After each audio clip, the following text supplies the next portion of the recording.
Ciao signore. Ciao signore, sei morto. Ma questo è morto. Questo è morto. Però signore. Mettiamo la neve sopra. Sì, era la mia idea. Metti. Dove lo metto io? Prendi. Poi.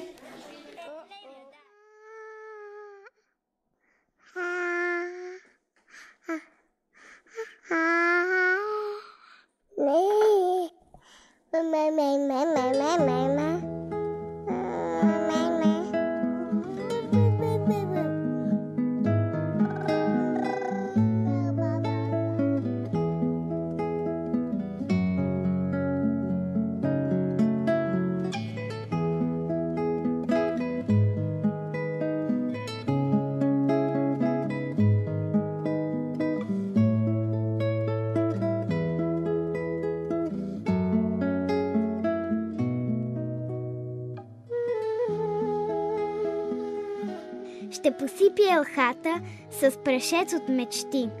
Ще обвия с гирлянди като пъстра прежда. Тук-там ще закича кристални звезди, а в основата ще разпеля надежда.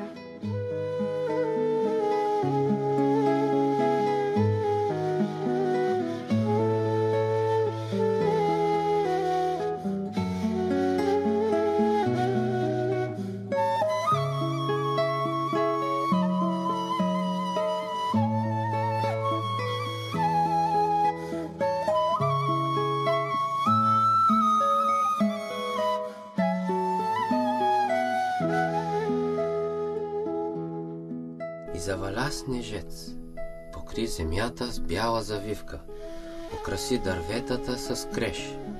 В онази нощ се появила над малкото юдейско градче Витлем ярка звезда, която пръскала светлина по цялата земя.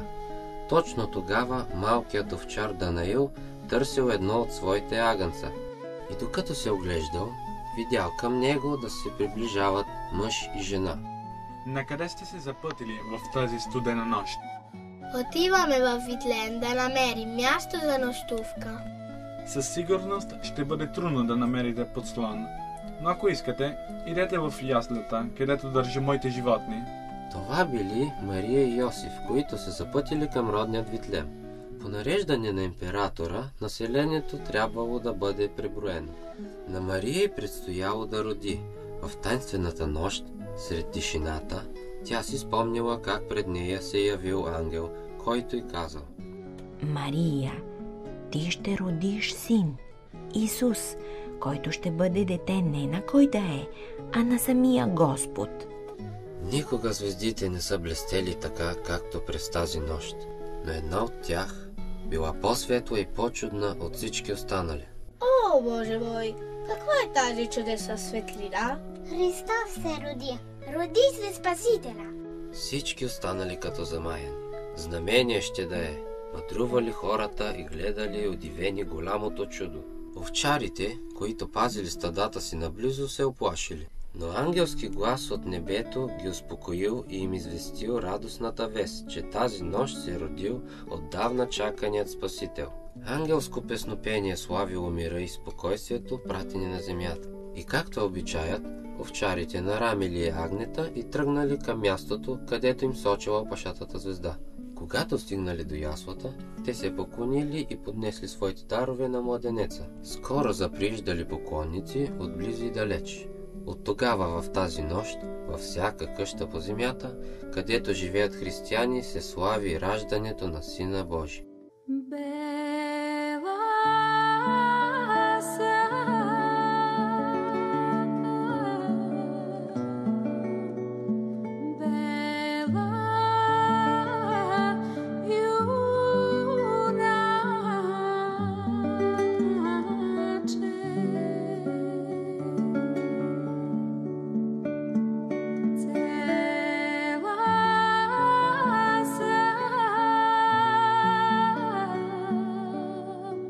Света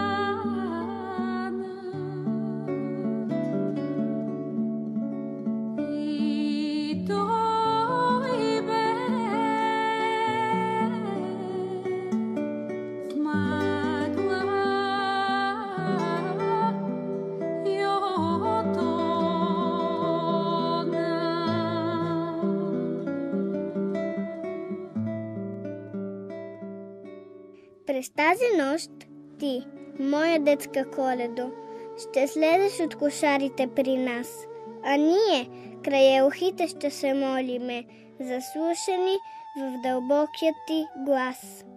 Към полунощ, когато блеснат преспите и запламти невиждана звезда, ще тръгнем с твоите витлемски песни, за да входим къщи и стада.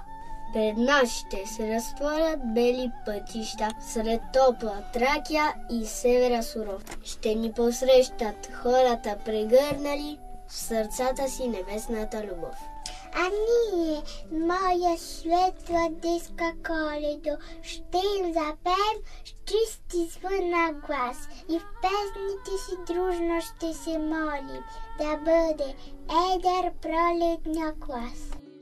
Деца на двора, агнета в кошари, овце и млади булки да близня. Под пътя млечен да тече в България.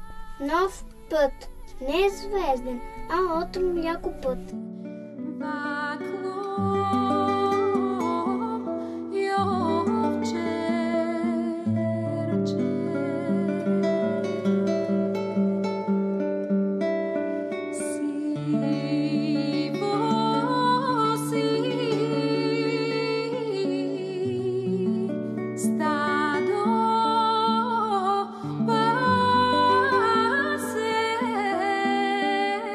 Wiesz,